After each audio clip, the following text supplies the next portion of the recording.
మీరేదో 40 సంవత్సరాలు అనుభవం ఉంది, మేము ఏదన్నా చేసేస్తామని చెప్తున్నారు కదా. 14 నుంచి 19 దాకా మీరే అధికారంలో ఉన్నారు కదా. ఒక్క కనకదుర్గమ్మ ఫ్లైఓవర్ కట్టలేని మీరు అమరావతి కడతారా అని చెప్పి ఈరోజు ప్రజానీకం అడుగుతున్నారు. బెన్ సర్కిల్ ఫ్లైఓవర్ కట్టలేని మీరు అమరావతి కడతారా అని చెప్పి ఈరోజు ప్రజానీకం అడుగుతున్నారు.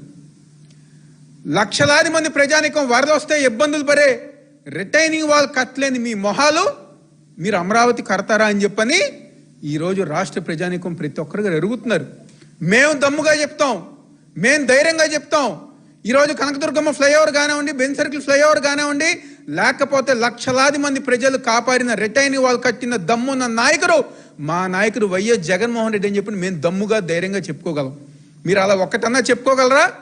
గుంటూరులో కానీ, విజయవాడలో కానివ్వండి, మచిలీపట్నంలో కానివ్వండి, ఇదిగో మేము చేసిన అభివృద్ధి కార్యక్రమం ఇదని చెప్పని తెలుగుదేశం పార్టీ కానివ్వండి, ఆ కూటమి నాయకులు కానీ ఒక్కటన్నా మీరు చెప్పుకోగలరా అని చెప్పని ఈరోజు వైఎస్ఆర్ కాంగ్రెస్ పార్టీ మీ అందరం గారు డిమాండ్ చేస్తున్నాం.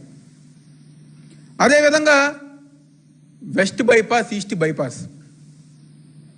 వెస్ట్ బైపాస్ 5 సంవత్సరాలు అధికారులు ఉన్నప్పుడు మీరు కట్టం గారు కట్టలేదు, దాని ఇంకా చూరం గారు చూడలేదు, జగన్మోహన్ రెడ్డి గారు కట్టారు.